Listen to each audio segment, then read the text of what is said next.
Oh, good morning, ladies and gentlemen, and others. You know who you are. You know exactly who you are. Oh, yeah. So, apparently it's me, and breakfast, and Sunday morning. Yeah. Mm. Oh, oh, yeah. Mm. Oh, yeah. Mm. Anyway. Mhm. Oh, there are the neighbors. They've had their dog out for a walk. Yeah. Anyways. Yeah. Just realized my other shirt smelled kind of nasty. Figured I'd give it a quick change. Anywho, as I was saying, hmm, hmm, well, quite mild out. No.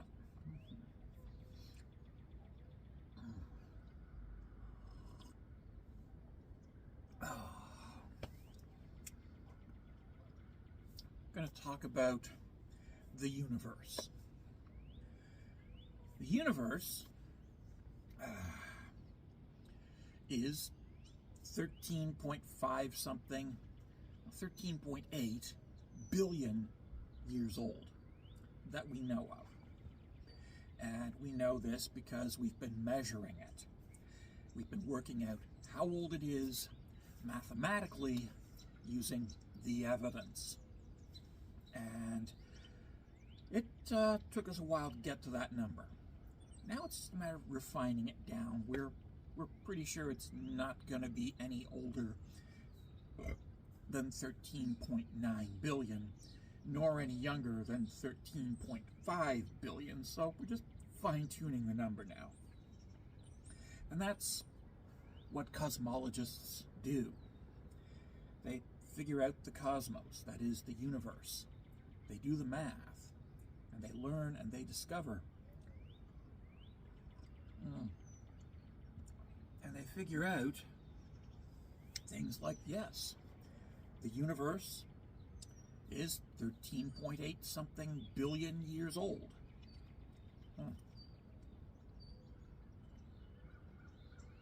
The sun, our star, which is over there, is about 4.5 billion years old. And the Earth is a little bit younger, but not much.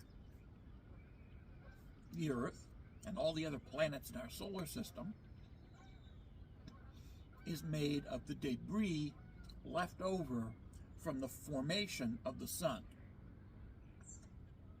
The sun being a G-class star, which is now in its main sequence, which makes it a yellow dwarf.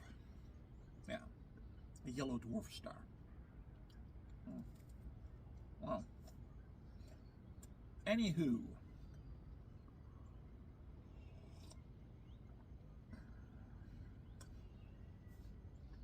the universe is big. Let's establish that the universe is big. It takes about 8 minutes for the light of the sun to reach the Earth. Light travels at 186,000 miles a second. And it takes it 8 minutes to get from the sun to the Earth, roughly. A light year is the distance that it takes light to travel in 1 year. The nearest other star to us, Proxima Centauri, is approximately, I think it's 4 light years away. 4 years travel at the speed of 186,000 miles a second. We're talking billions and trillions of miles to the nearest other star, Proxy Centauri. Yeah. The galaxy we live in, is several tens of thousands of light years across. And the sun, along with its gaggle of planets, orbits the center of the Milky Way galaxy. The next closest galaxy is Andromeda, which I think is 2 million light years away, 2 or 3 million, thereabouts. And those are just two galaxies in the local group. The local group is part of a much larger group, which is part of a much larger group than that. And then there are other groups. The universe is huge. And we have seen objects that are tens of billions of light years away.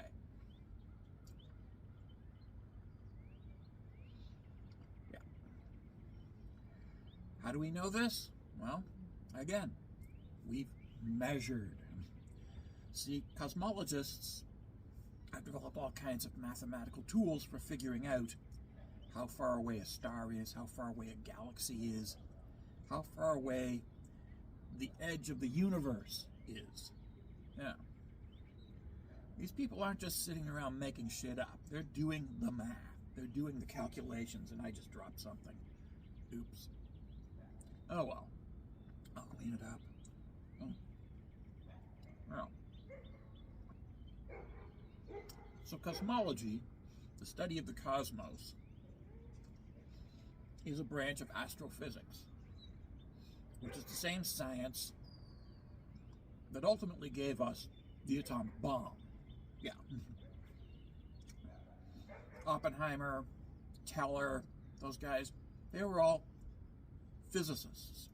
Astrophysics,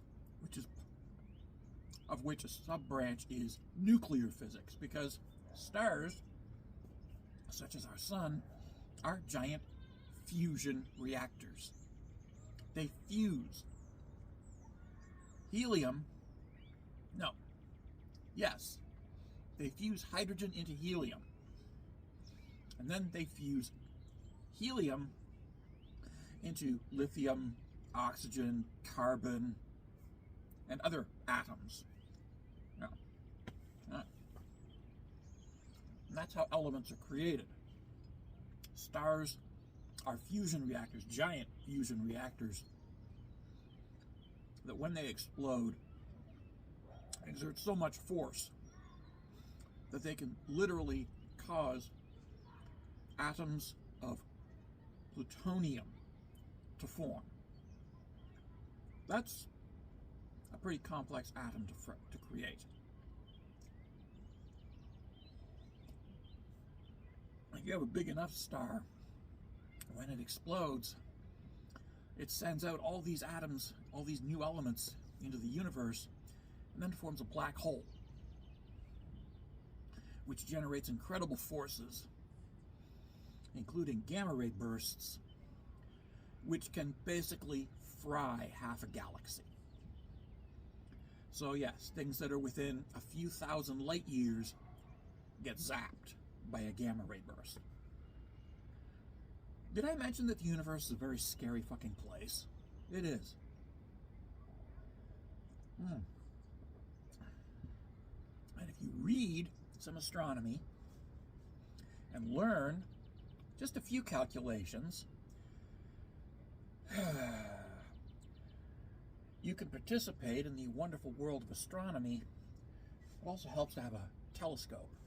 Telescopes are actually not that badly priced, a few $100s for a basic one like that. And yes, I got that one very cheap. You can pay thousands of dollars for them, but when you're poor, like me, you look for bargains. Yay! Bargains! Okay. In any case,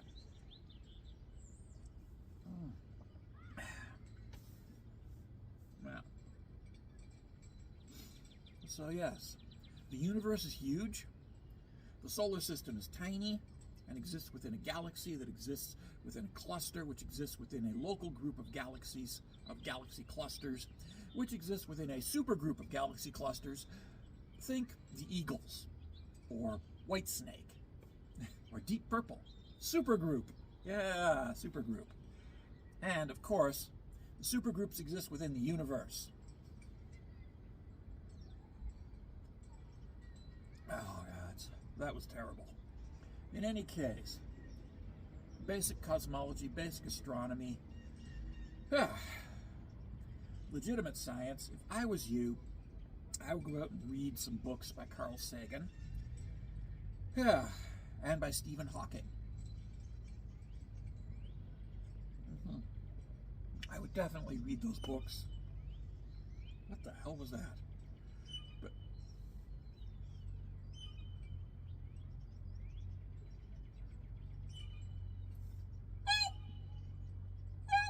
that was a blue jay making a horrible noise. You can hear him. Hello, yes, I hear you. It's a blue jay. Anywho, he wants to come here and steal what I spilled. Yeah. Anyway, that's enough from me. Give your library card a workout. Oh, and don't forget to tip your server. Absolutely, tip your server. And be polite to bus drivers. They take a lot of shit. And check out people at grocery stores and department stores and big box stores. Be polite to them because they also take a lot of shit. But most importantly, be good to yourself.